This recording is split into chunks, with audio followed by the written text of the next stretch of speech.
Hello everybody, I'm Technovoid, and with me is everyone's favorite Pokemon analyst, Hamsterwings. Today I'm not everyone's favorite anymore because Steven and PLKJ got mad at me. Oh yeah, But it's okay, I actually explained it to PLKJ. Can you explain it to me? Okay, so I articulated it so badly. Okay, let me phrase this. We're referring to last week during Steven and PLKJ's match when Steven killed Kecleon while he was running a stall set. Hamsterwings and I said that Steven had thrown away that match.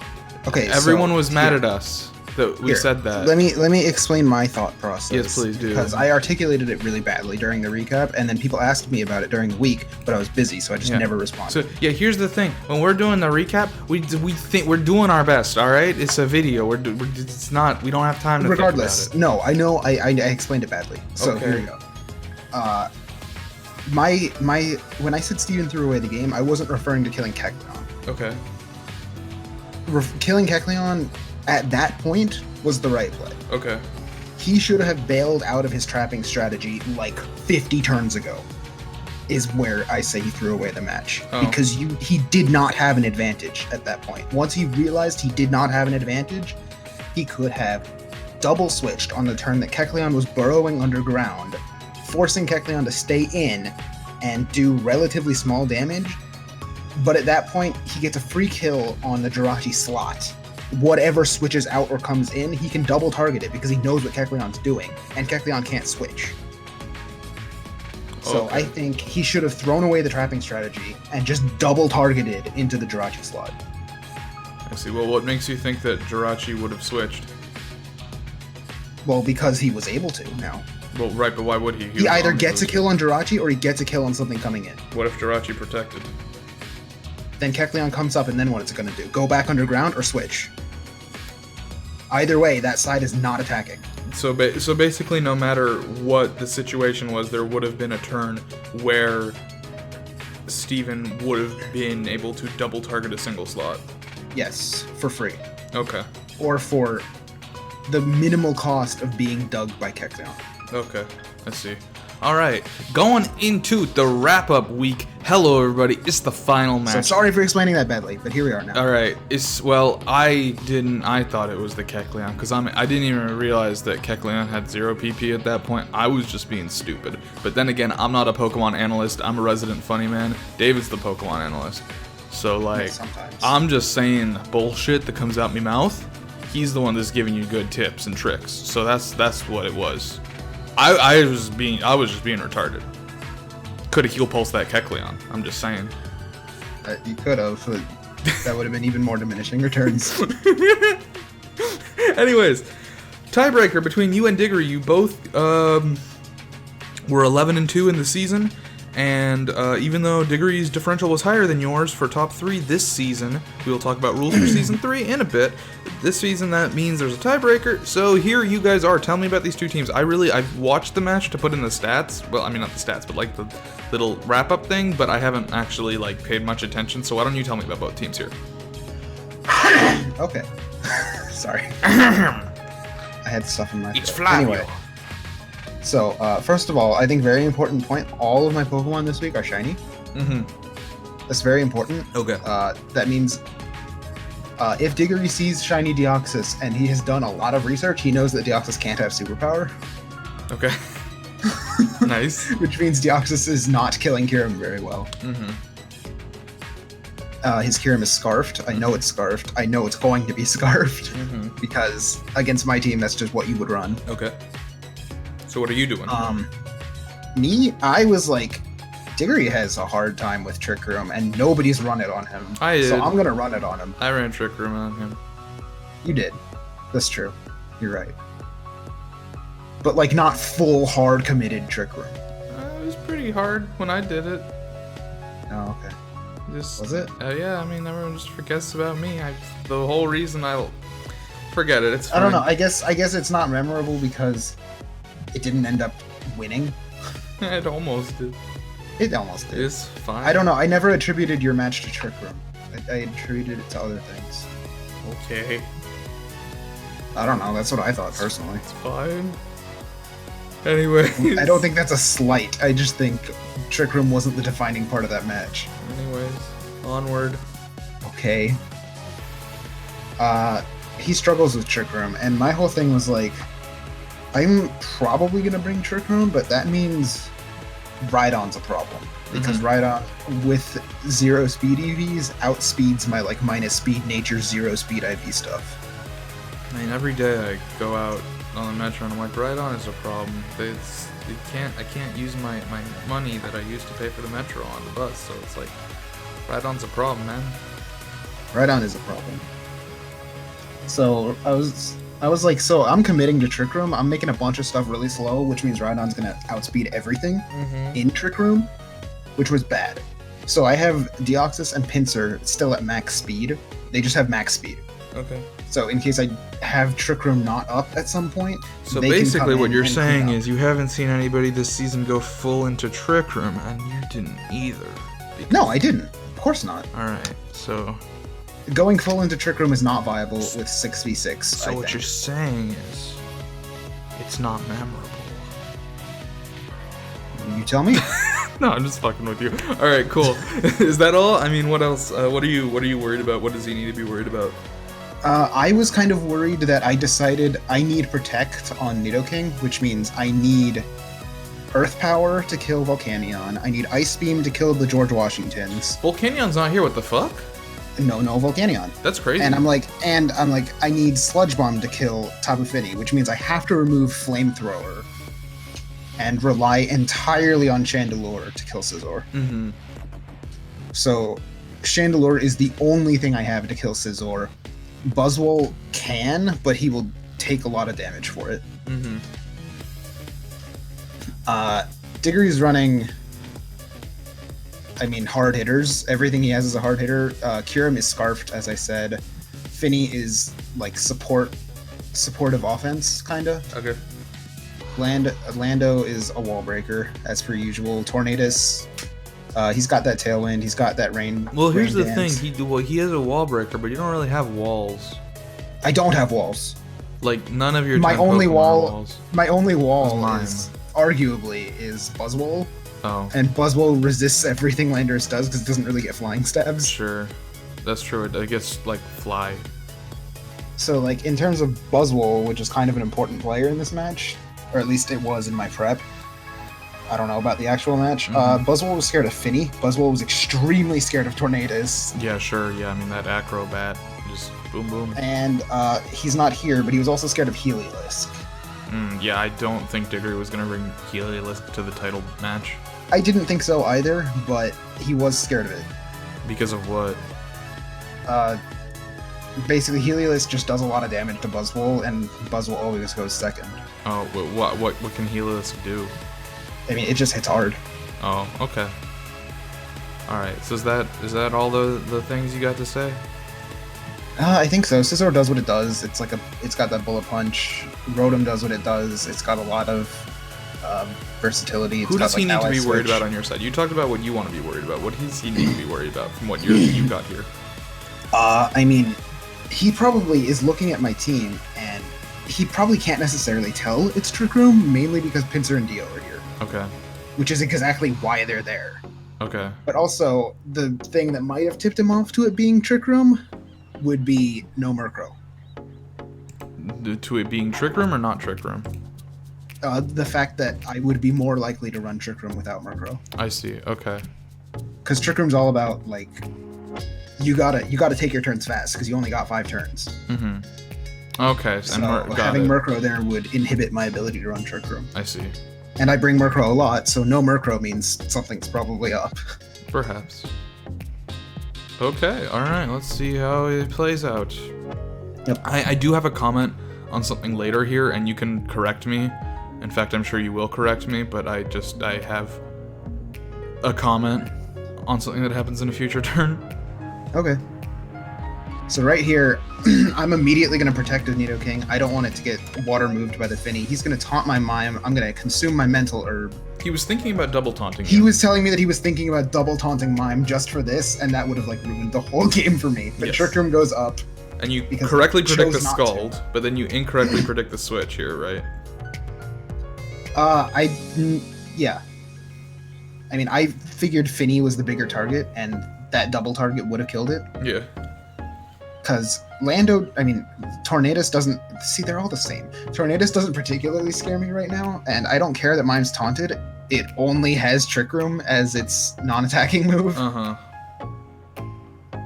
And It's dead now, though. he's going to take an Iron Head, and I'm like, that's perfect. Thanks for the momentum. Nice. So now I go into Chandelure. I'm like, I don't care about the rain. He's This gonna is fucking switch modest. that thing out instantly. I mean, yeah. Yeah, of course. Yeah, this double switch makes a lot of sense on his part.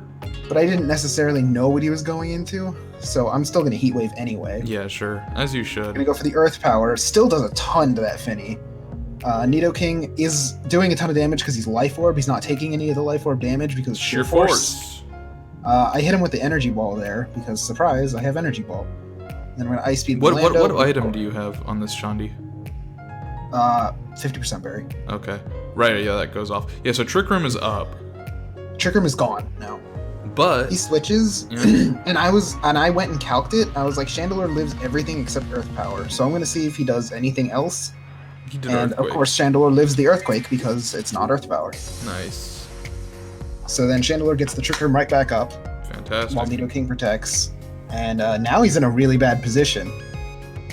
So he's gonna Ally Switch to protect the Lando from the Ice Beam, but oh my gosh, I double burned him. Yeah, so I just want to say, does the double burn really matter? I don't think it did.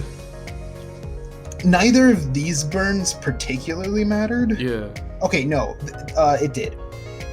Explain. Because I Because, saw this and I remember you guys being like, oh my god, this is the luckiest thing ever. This changed the outcome of the match. I'm like, not really. No, Rotom I was never going to die said it there changed either the way. outcome of the match. I never said it changed the outcome of the match. Okay, yeah, Rotom was going to die there either way, and Landorus would have The thing I died said later would have anyways. changed the outcome of the match was the double taunt into mine. Yeah, well, sure. Yeah. But basically, right here, Rotom goes down. It doesn't matter that he got burned at all. Mm-hmm. Landorus, it does matter because he Earthquakes here and it doesn't kill Chandelure. Okay. It would have. Because he has -2 attack now. Mm-hmm. So that would have killed Chandelure and Nidoking would have been on like 1 health and would have been in Bullet Punch range. Mm-hmm. But instead you get to kill it. Yeah. Well, no, because it bullet punches you, so it was gonna die anyway. So now I let him Bullet Punch Chandelure to see if Flame Body goes off, and it does, and that one's pretty big. Yeah, that one, yes, that one I'll give Because you. that means that Scizor doesn't get another Bullet Punch. Yeah. He dies right there. I don't understand why the Landorus one mattered so much, but I mean, I guess because it does. Chandelure lived and was allowed to get the burn on Scizor. Yeah, okay, fair enough.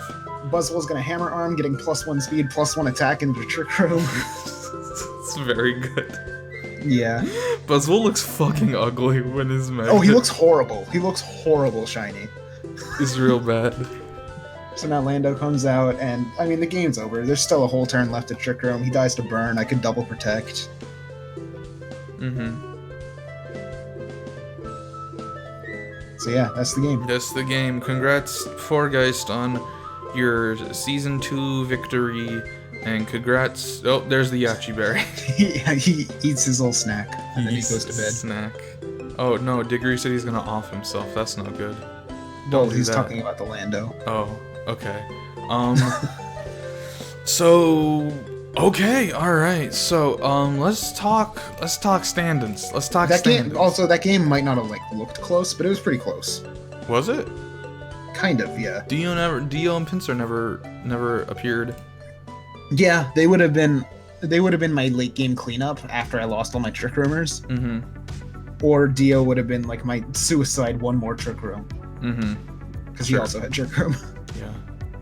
The fucking the encore. Not literally the move encore, but like the encore of Trick Room. Yeah. So, going into this match, who's got... That's me. Get it away. What computer am I on doing? It's fine. That's gonna bother me though that this is right there. It's fine. Okay. Alright, so time out. Start standing. So, as we just saw, you here in first place, Diggory in second, Chimichangle in third. I just want to point out, I was watching the previous recap, or the previous wrap-up just a few minutes ago to see what we talked about and see, like, what I should do here. We were mentioning how for Season 2 we had a bunch of new players like Diggory and Chimichangle who don't play any Pokemon, so it'll be interesting to see how they do. And they got top 3. Here they are in second and third place. Wow. So that's great. I mean, Diggory played fucking... Would it really have been a 3-way tie if Chimichangle didn't lose to Stormy? Yes. Wow. Yes, it would have. I don't know what we would have done about that. I don't know. Good thing we're changing the formula. Yes, we'll talk about that in a minute. Hold your horses, or go forward in the video. I don't care. So Diggory, I mean, really, he outstanding play. I know I've made fun of Diggory in a couple of the recaps, and I know that I've always been hesitant to give him MVP, but I mean, as the fucking facts stand, Diggory's an amazing player with amazing prep, and I feel like I should mention that. He puts in a lot of work. He puts in a lot of work. Maybe he should put in some more work into his actual work. There I go again. But, you know, I mean, hey. What's wrong with you? Look, I can't take other people's success, alright? No, Diggory's very good. I mean, his differential is fucking amazing. It's phenomenal. It's like, he's... I mean, yeah, he's like Wolf. He is Wolf. We're pretty sure. We're like 99% sure that Diggory is just Wolf pretending to be a different person. Wolf would not. Wolf would not. No. Dude, there's two wolves inside of you. One plays Minecraft. The other plays Minecraft. You play Minecraft. Chimichangle in third place. He does know Wolf though, or did know. Did know. I want to say this slow start award. That's Chimichangle. The slow start award is not a thing, but Chimichangle, the way he started this season versus the way he played, like his first 4 weeks. Meat and potatoes of this season. Yeah, his first 4 weeks versus the rest of it, just fucking phenomenal play. When we started out the season, I was like, okay, Chimichangle's one of those, but he fucking showed me, like literally. As soon as he picked Polytoad, we were like, ugh. No, he showed up. Yeah, no, Chimichangle. I was pleasantly surprised. Next up, we got Dusk. Dusk was... I mean, he played solid through and through. He really did, yeah. I do hope next season he chooses maybe a team that's a little bit more fun to play against. Because this has been 2 seasons in a row that Dusk's team has just been like, I don't want to deal with this. And it's good, and it works, but I don't want to deal with it. So I'm looking forward to next season when he plays something that's not super fucking toxic. That'll be great. Love you, Dusk. He had a really, like, I don't want to say shaky early season, but it was very much like tit for tat, win for loss. The one thing was week 2, where he did beat you, and that was really impressive. Yeah. He really did, but then he DQ'd himself with the items clause. I also remember I also was just watching the Rack Up Up, and we were talking about how impressed we were that nobody broke the rules at all. And then can't say that there were a this lot time. of rule breaks this season. Can't say that this time. But Dusk, I mean, really, really great play. I'm next. Hi, I was at the top of the season. I was top 3 for a while, and then I got a couple of losses. I mean, for what it's worth, I want to give it part of it to my skill, but part of it was I just had a harder second half of the season in terms of my enemies. You did. And also, sure. Yeah, but also just the way I play Pokemon. I feel like no matter how many seasons we do, I'm always going to do better first half than second half. That's probably true. Because I'm just one of those players that just like, it's a lot harder to deal with me early on in the season because you really don't have any idea of what I'm going to do. And then later on it gets a bit more like I start running, the well starts running dry a little bit. Mm-hmm. I still do pull out some stuff. You say you would like to do more with this team. Yeah, there is. That's true. That's a fair point, and I do, and I would like to keep using it. There's plenty of things I never got to do. I never got to run Psychic Terrain on Mr. Mime. I really wanted to. Yeah, or Misty. You had both of them. Yeah. Yeah, Misty didn't benefit me that much. True. That's true. Yeah. No, the Psychic would have been nice. I don't know. I'm not super happy with my own play this season, if I'm being honest. I basically played as well as I did last season, and last season I had a bunch of really shitty Pokemon, so it's kind of like, well, okay. I don't think so. I think you played a lot better. Okay, well, I guess people were more threatening this season then. That's also very true. Mm-hmm. Next up is PLKJ, who fucking took a hard turn from being like bottom 3 last season to 6th place. He was like the opposite of Chimichangle in that he started off really fucking strong and then he just dropped off. I don't know. He beat me like very close to the end. Yeah. Well, I don't know. He had a big sort of gap in the middle where he, I guess, stopped caring, is the way he described it. He just couldn't be bothered to build teams. I mean, he was also like during finals. Sure. Yeah. I mean, it happens. So And good job on him. Then we got Stormy, middle of the pack. Right in the middle. Right in the middle of the pack. And she was, also 7th place last season, but last season 7th place was worse because there were fewer of us. Stormy, I want to say this about Stormy's team and what I think she should concentrate on in Season 3, because I do have some advice. Stormy is very... Good is the wrong word. Wait, that sounded bad. That's not... No. Shit. Let me rephrase this. Stormy really likes to play things safe, which doesn't work against people who know the game very well. It does work against people... I think the reason Stormy is very middle of the road is because when she plays against people that know the game worse than her, playing safe is very smart, and when she plays against people who know the game better than her, playing safe is not usually a good... I mean, it's not a bad idea, but like... And whenever she tries to think outside the box, if she's not confident in herself, she screws it up. Like with Espeon... I think that's accurate. With Espeon last season, and... like Volcarona and Diancie this season, especially Diancie. Diancie was her last pick. She did not want to take it. She was sort of strong-armed by me and you being like, this is a good pick, into taking it, and it fucking did nothing. She's really, when she's not confident in a set, it was confusing to me too, because she was pretty confident in Gliscor once I explained it to her, and it came to like 2 matches. Yeah, so, but I think if Stormy, if she's playing against someone who, isn't necessarily like a super strong player, I think the way she plays is fine. But I think for Season 3, my advice would be, if you are playing against someone like Diggory or Chimichangle or Dusk or someone... She actually beat Diggory. Well, I know. That was Diggory's fault. I mean, kinda, yeah, because of what happened. But if she's playing against someone that's she knows is very strong at the game, what do you have to lose by doing something wild? The worst possible thing that can happen is you lose, which you're already expecting. You just gotta think through, playing as your opponent, what would my opponent do? And then actually act on it. Don't overpredict though. I do that sometimes. A lot of people I mean, it's better to overpredict sometimes than always play safe. Yeah. Next up we got... Because you'll learn the game. That's true, yeah. So next up is Gale. He didn't use that many Gales. He didn't use that many Tailwinds. No. Nitesh's team is really interesting to me because it just, I don't know. I feel like it had a lot of potential here. Interestingly enough, Stormy had a -1 differential. Nitesh had one of the best differentials compared to his win-loss ratio, like throughout the entire season. Yep, it's true. When he won games, he won them hard. He's in the bottom half, and yet he's positive. He's positive 8. He's got more than 6th place. Yep. I mean, when he won games, he like seriously won games. I think that's what interested me about his team in general.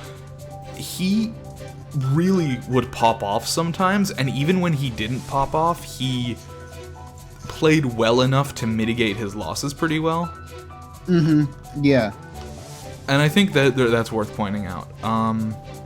His team, I would argue, was stronger than it was last season. I feel like most people's were. His team was awful last season. It was pretty bad. Steven, seeing him all the way hell in 9th, light, that's crazy. Again, a pretty good differential, all things considered, given his win-loss ratio. Yeah. I really respect Steven for what he did this season. Same. Absolutely. I really respect it. I mean, that was so fucking cool. I loved his penchant for chaos. I stan Meteor Bower. He was a crowd pleaser this season. It was very good. It was very fun to watch. Yeah, he was very good. Steven's fights. I think it took him a while to like get him going with his team, but he did get it. He did, yeah. He started off kind of unsure about what his team was capable of, but he figured it out, and it was second half of the season, it was just fucking, I was so excited to see his matches and see what kind of fresh bullshit he would run. That was a lot of fun. That was really enjoyable. Jesus, I mean, look at his week 1 versus his week 12. I mean, most improved.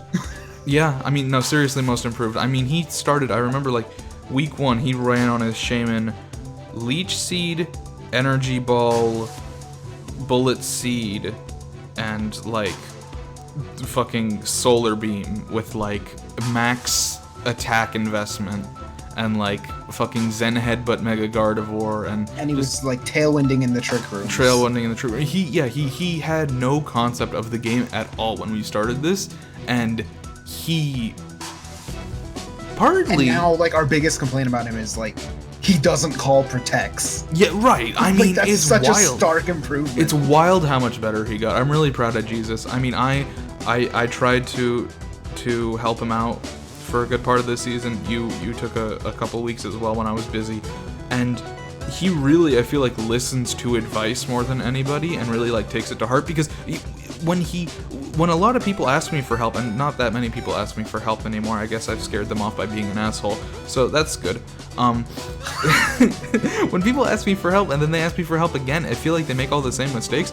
With Jesus, every week he would bring a new team to me. I'd be like, oh, hey, those things that you did last time that I commented on, you didn't do those again. And that was really nice for me. I enjoyed that. Yeah, like the first time he would, like, put Dazzling Gleam on his Mega Gardevoir, and you were like, hey, Hyper Voice. Yeah, Hyper Voice. And then he did that 2 or 3 more times. He did do that 2 or 3 more times, but eventually it did sink in for him. Yeah. Which because, I mean, like, you're saying, hey, run Hyper Voice, and he looks at it, and he's like, this is a normal It's a normal type move, because he would forget to look at abilities, yeah. Yeah, like, it doesn't do what I need it to do. Yeah. No, he went from knowing basically nothing about Pokemon to really being knowledgeable about the game. Yeah. No, it was very impressive. Next up is John.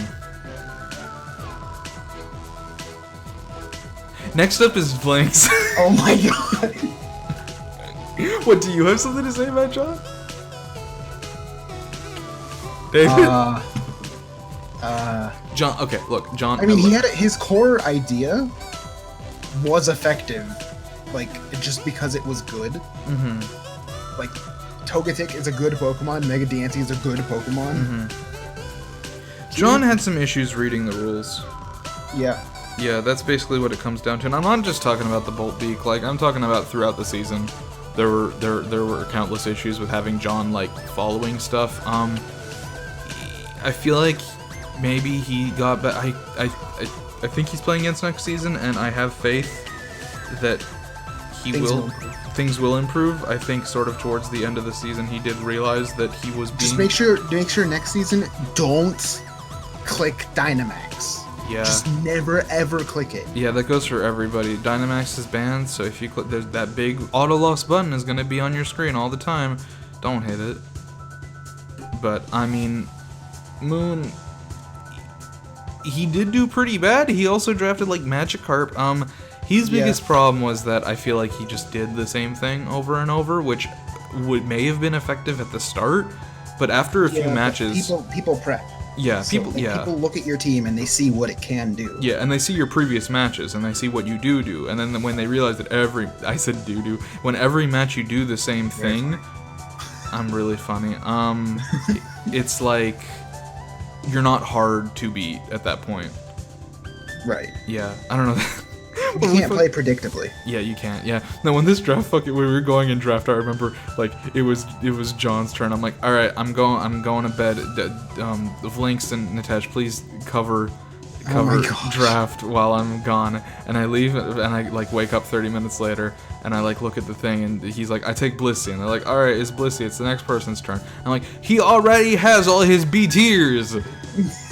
So that was both on his part, that he, again, wasn't reading the rules starting from the beginning, but also on the fuck you, Blinks and Nitesh, why? It's fine.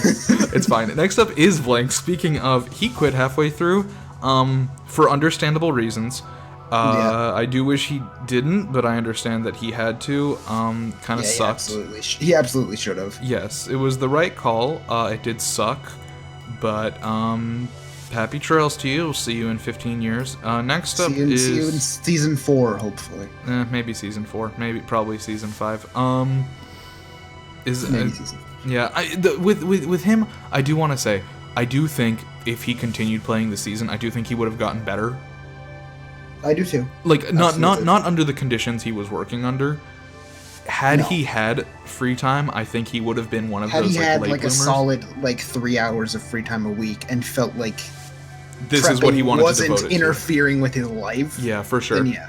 Yeah, I mean, I think he was getting the hang of using Mega Beedrill. I don't think he was getting the hang of using Hawlucha. I think Hawlucha was kind of a mess. But otherwise, I think he had some solid, like, momentum coming up that he just wasn't able to take advantage of because of other things going on. Next up is that guy who, I'm gonna be completely honest, I was kind of expecting a bit more from him.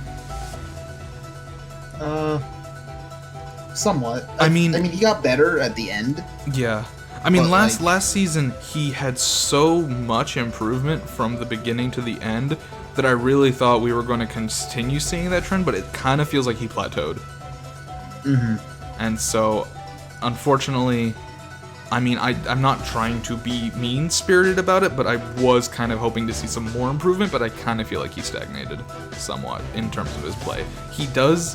His team comps are fine, but, like, his in-game hasn't changed much, which is sort of the same problem I have with Magilonica. So that's that. Do you have anything to say about that? I mean, his team building is, like, good. It is very good. Yeah. I mean, it's a lot of Smogon stuff, right? Some of it is. Sometimes he mix and matches things from different sets that, like, aren't usually together, but actually work together against his opponents. So, like, it's not all copy-paste. Like, he does an amount of research that's not negligible against his opponent. Yeah. Like, I mean, he brought Staraptor off the bench after 12 weeks against me because he had assessed my flying weakness. Yeah. And then finally, Picky Mike, who stole my Bronzong. This is what you get when you steal my Bronzong. That's not true. Alright. No, Picky Mike, I love you. I definitely think you had the potential to do better if you focused on Pokemon other than Mega Metagross.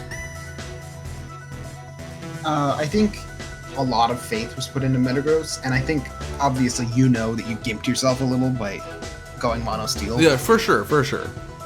I mean, of course you know that, but...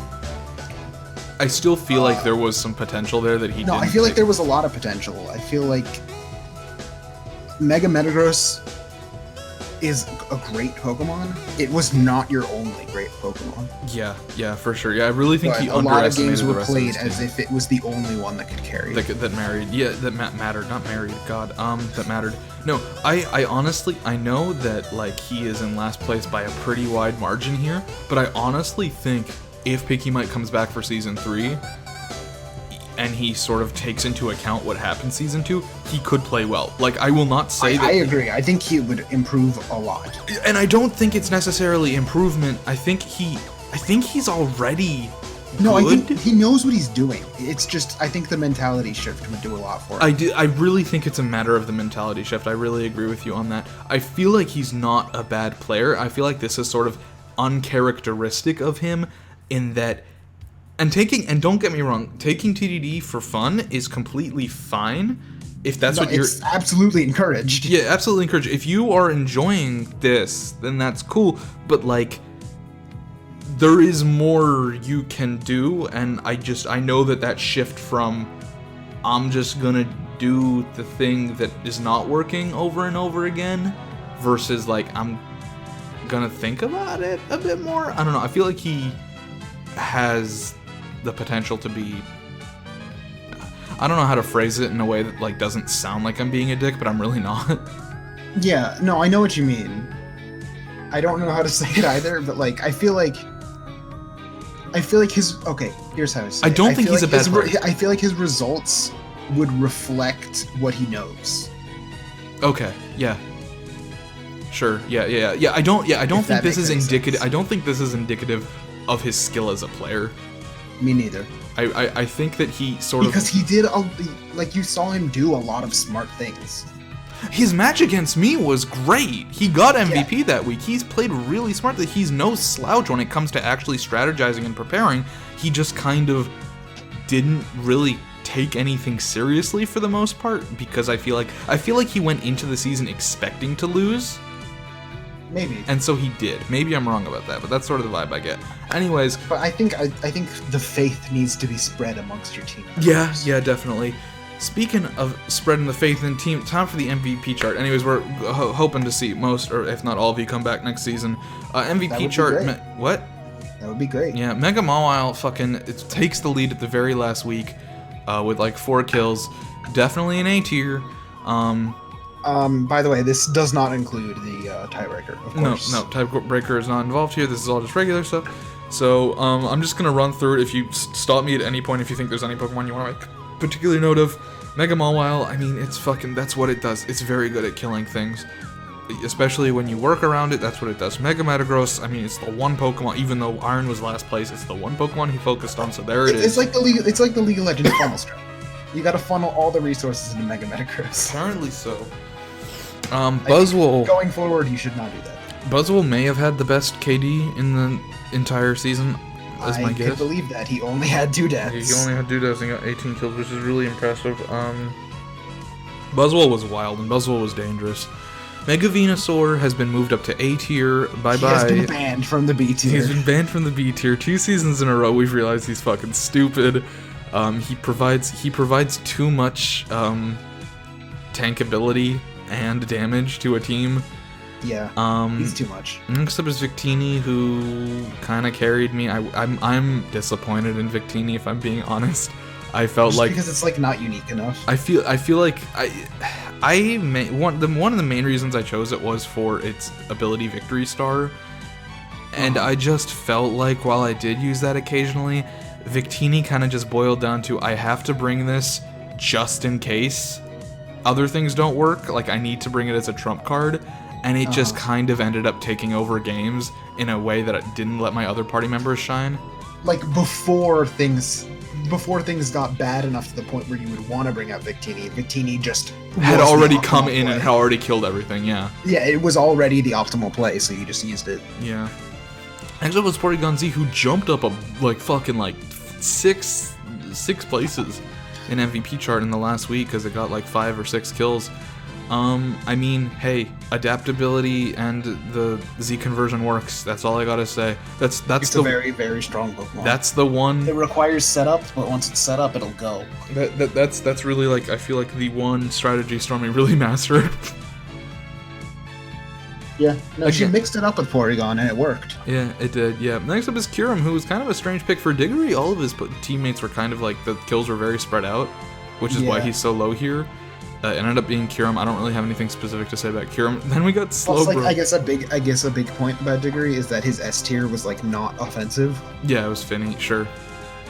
Yeah, next up Slowbro, the only C tier on the MVP chart. Let's go Slowbro. Regigigas Pokemon, let's go Slowbro. Let's go. Regigigas represent on that one.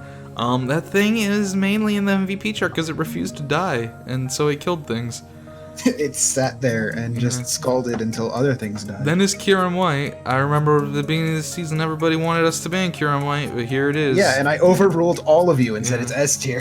And there it is. Then Mega Diancie, kind of the same thing as Mega Metagross, where it worked really well in the beginning, and then people realized I can just bullet punch it, and then it stopped.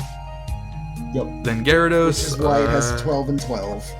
Gyarados, was sort of an interesting predicament where none of his high tier Pokemon did particularly well. His B tiers were really where he shined. Yeah. And Gyarados happened to be the best of those. Crocodile was really dangerous in a couple matches. Crocodile was such a solid pick. I mean, we told the story of Crocodile already. Yeah. That, I wanted it, and Steven was like, I'm gonna take this other Pokemon, but I'm not really sure of myself. And we're like, dude, don't worry about it. Take your time. Make the right pick for you. And he's like, all right. Crocodile. A couple hours later, I'll take Crocodile. And I'm like, oh! I wish you hadn't said anything. But no, of course I'm glad he made the right pick for himself. Yeah. No, it was fun. But it hurt to lose Crocodile like that. Yeah. Then Ferrothorn, who keeps coming in the fucking MVP chart because he just won't die. Get out of here, He keeps coming in the MVP chart. Go away. And then Entei, who was Vlinx's best pick, I guess. Entei's great. Okay, and then for the awards. So here's the awards. Let's go to the awards page to talk about these. All right. So for the awards, starting off with the carry. So the nominations are in gray, and the winner is... Yeah, I did not vote on any of these unless they were a tiebreaker. I voted on these about an hour ago. I only voted on the ones that they were a tie. So starting off with the carry, this was pretty much the only two Pokemon that really got picked were Victini and Buzzwole.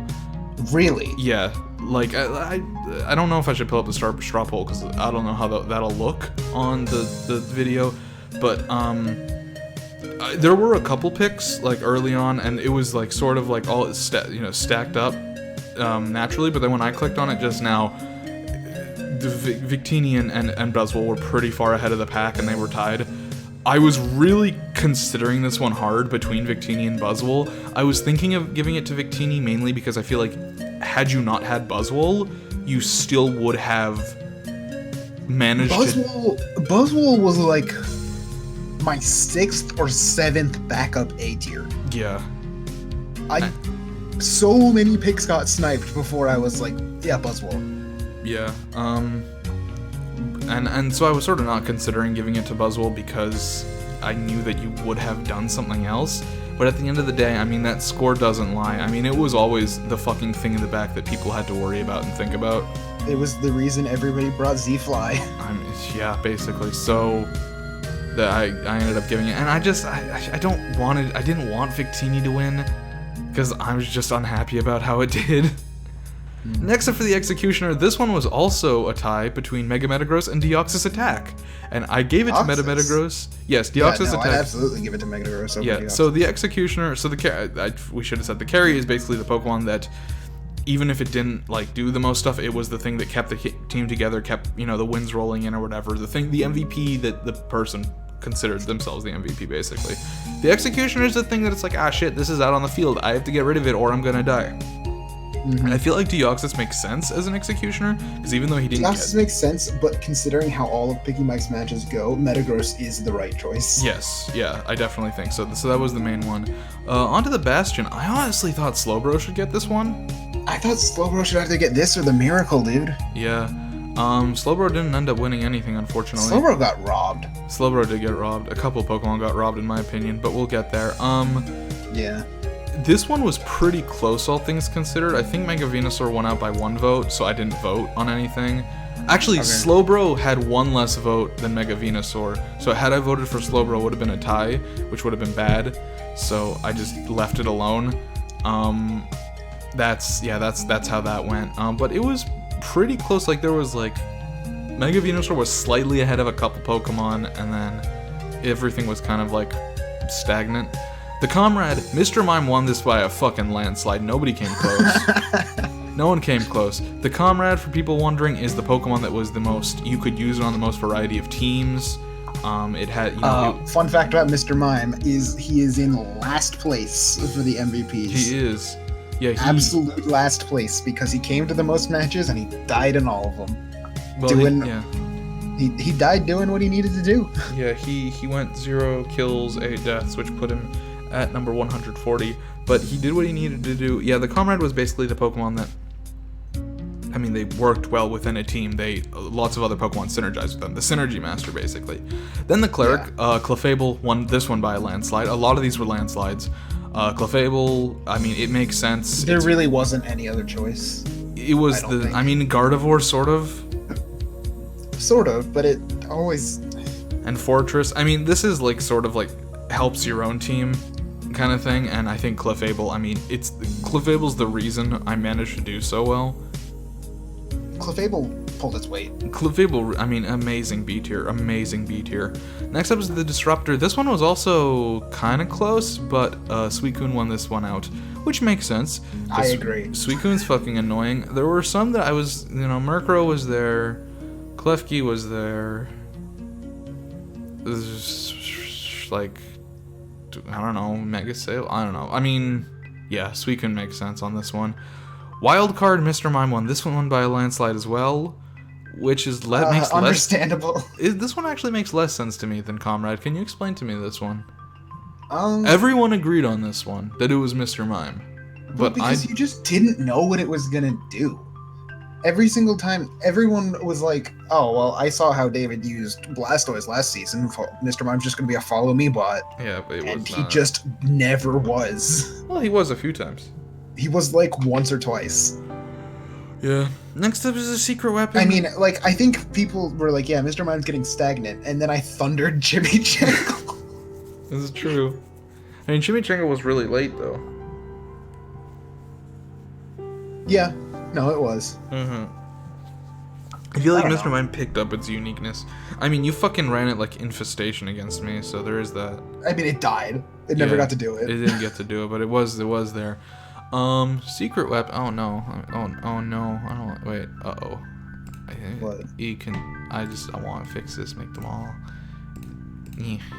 There we go. Okay. Secret weapon. Primarina came close on this one, but Drapion beat it out by 1 vote. Nice. Both of them honestly deserved it. Yeah, but I have like 3 so far, so. Yeah. Drapion. Sure. And I mean, Drapion is the Pokemon that Diggory was hoping would be his MVP. So the fact that it won awards, it's like, next best thing, right? Showstopper, I'm just saying, this fucking Murkrow was robbed here. I don't think I agree. Murkrow was robbed. It was not Drapion. I think Murkrow kind of held up a lot of my matches, but when he was cool, he was really cool. Yeah. Which is why it should have been this Showstopper. Maybe. I don't know. I think Drapion earning it is fine. Okay, I feel like we missed a lot of these. Disruptor is the one that pisses you off. Wildcard's the one that does something weird and you don't know how to expect it. The secret weapon is the one you don't bring very often, but when you do, it wins. And the Showstopper is the one that's just fucking fun to watch play matches. The Showstopper is the one that makes the match fun to watch. Yeah. Yes. The Miracle Cofagrigus wins this one. The Miracle is the C tier that he's the low tier hero. Yeah, low tier hero. Not always a C tier, but usually a C tier. I mean, this season they were all C tiers. This year they were all C tiers. Cofagrigus one, kind of surprised. Yeah, I mean Cofagrigus is Cofagrigus, like not to discount what Cofagrigus did, it did very, very well.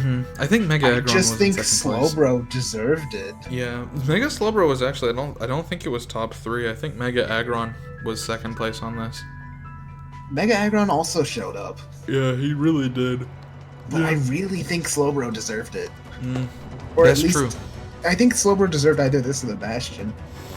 Yeah, but he got nothing. And then finally the flop. This one, okay, so we got Volcarona here, who was a fucking redirector bot.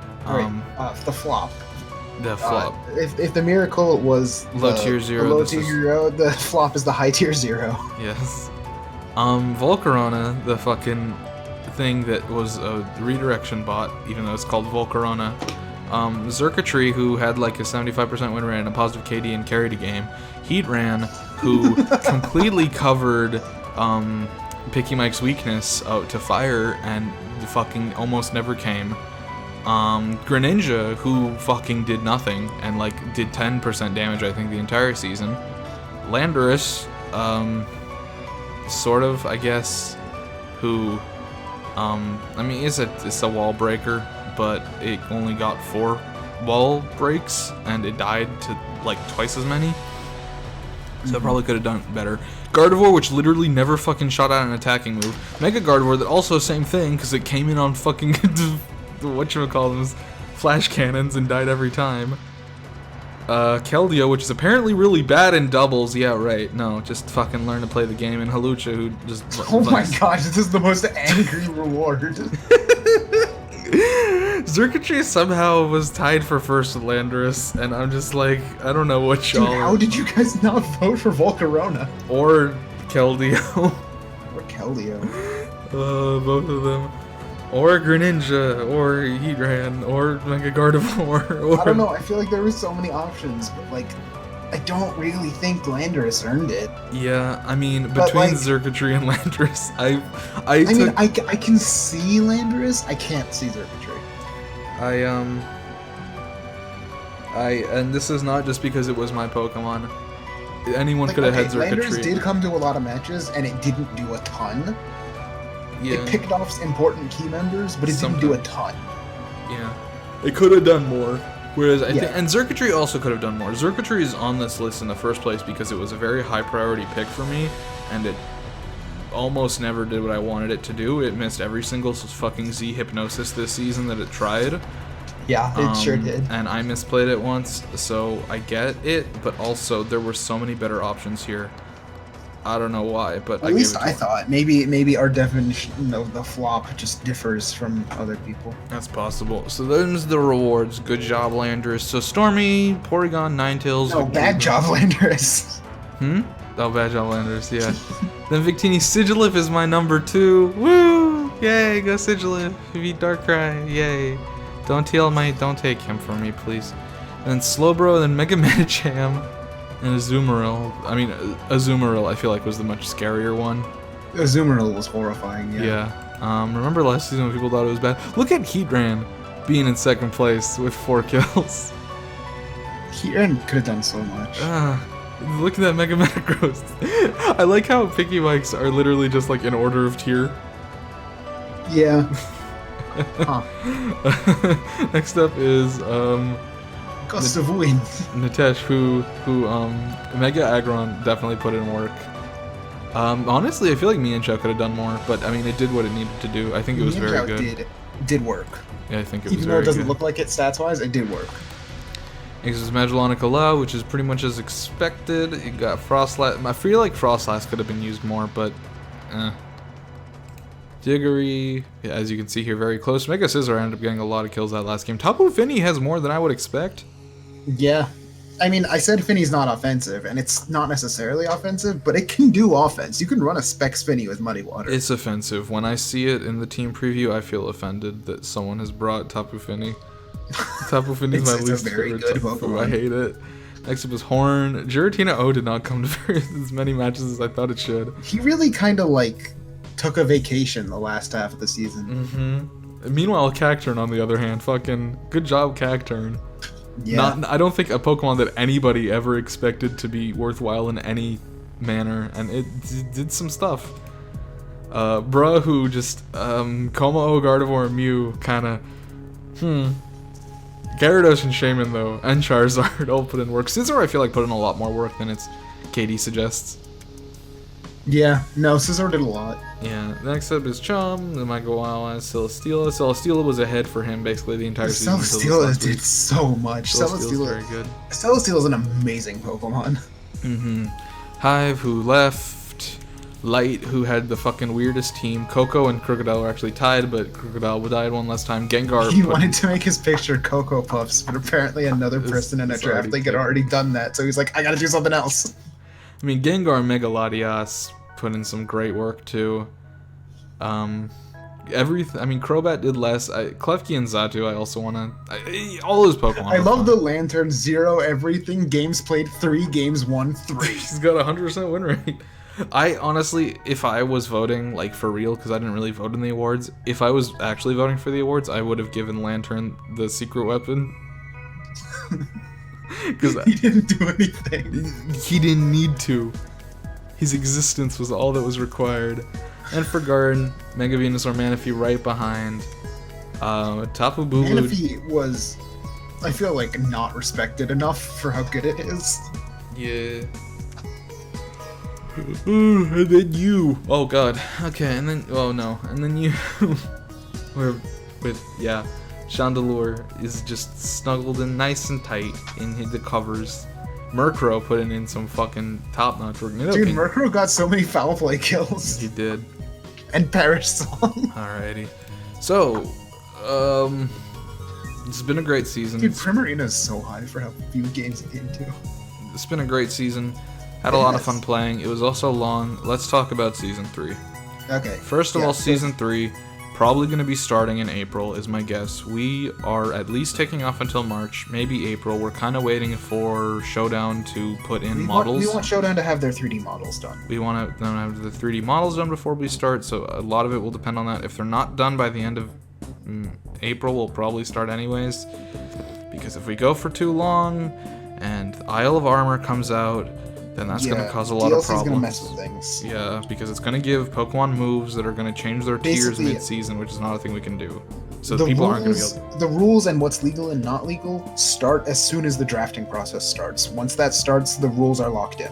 Yeah. Yes, so if Isle of Armor comes out and a Pokemon that you have gains a move because it was added to Gen 8, you are not allowed to use that move. And the onus is on you to figure out which moves were added, which moves you cannot use. You best believe we have a list when validating your teams. Yes.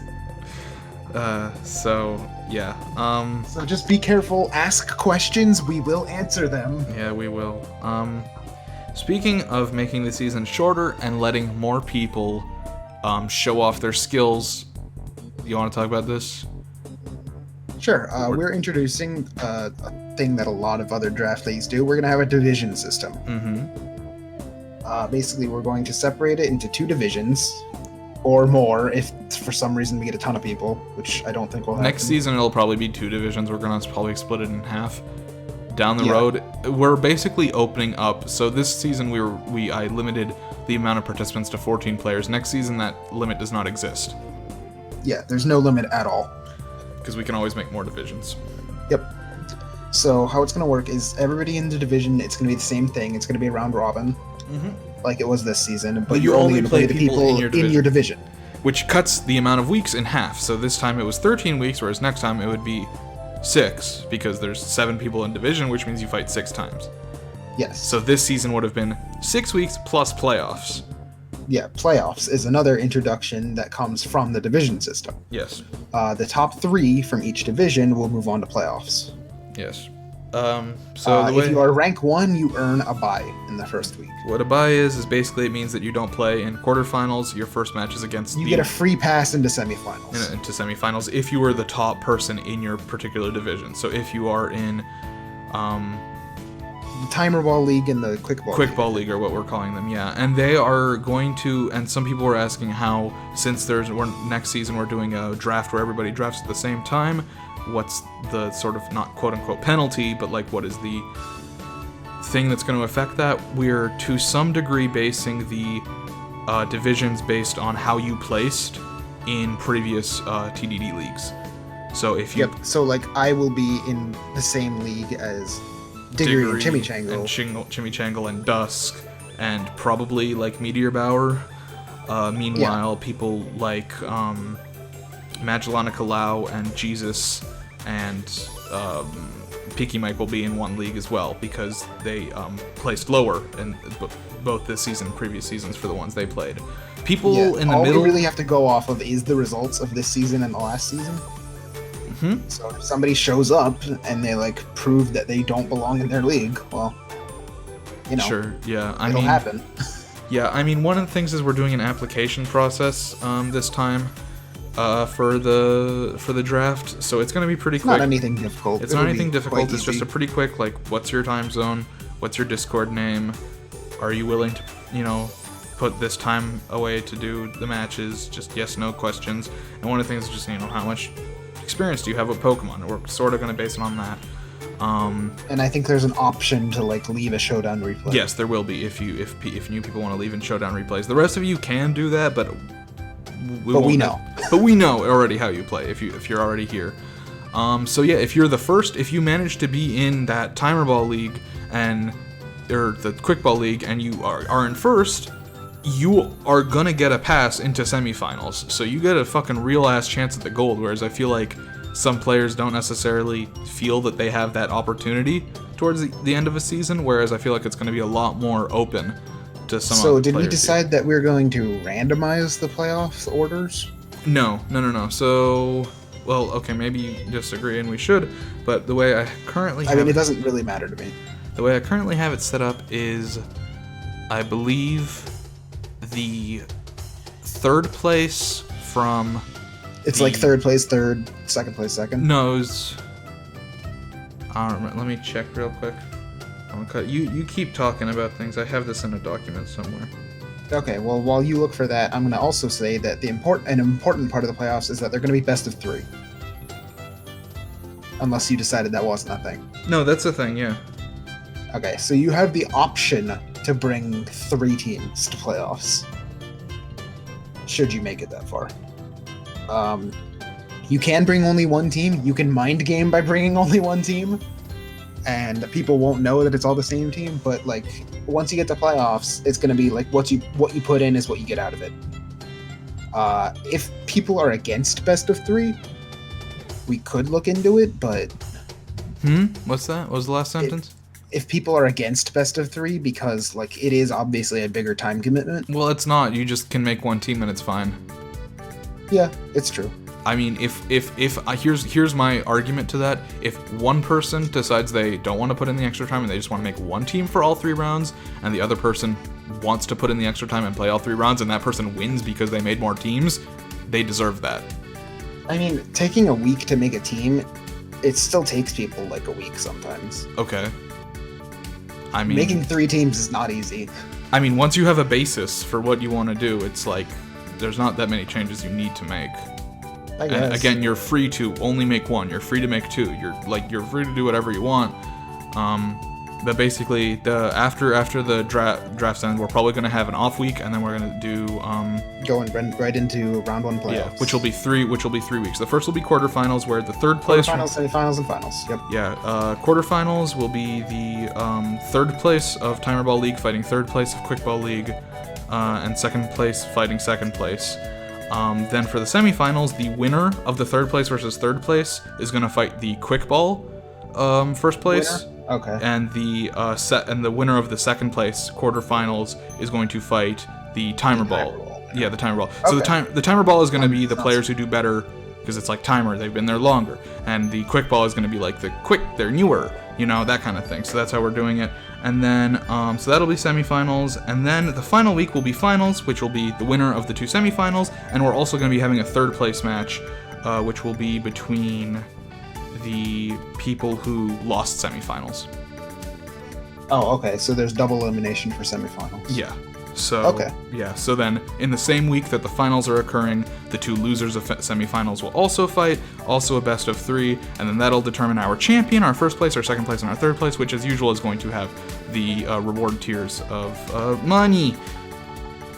Big money. Big money. Well, not that big, but it's a little big. Huge money. Huge money. So for those of you who are worried that the season... What? $100,000 prize pool. So for those of you that were worried that the seasons were taking too long, that is what we were doing. So seasons will be decently shorter. If you are if you're in it to win it, and you make it to the top of your division, you will have more matches. You will have to put in more time. Well, you won't have to put in more time. You will have to make at least 3 more teams, or 1. I guess you could use the same fucking team, but why would you?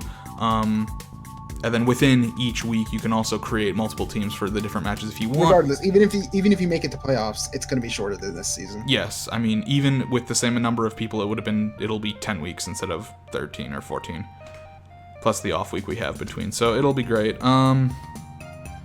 That's what we're doing. So we look forward to it. Anything else, or is that the whole thing? I think that was all of it. I think that's the whole season. So, how you feeling? I feel like I enjoyed this season. I did too. TDD's a good thing that we've done here, and we hope you all like it too. We hope to see you back here in... Well, I'll announce it, and then you'll fill out an application, and we'll play, and it'll be great. Also, I feel like I didn't necessarily put a point on it. Everyone will be drafting at the same time. Yeah, there's no winner's draft. There's no winner's draft. Everyone will be drafting at the same time. Everyone will be in one pool. We're going to snake draft up and down. Nobody's going to have to wait until after the fact. All that stuff of if you did well or badly is going to be just going to determine which of the 2 divisions you're in. Yep. All right. So, bye. Enjoy your months off. Are you gonna say anything? I did. I said bye already. Oh, okay. Bye. See ya.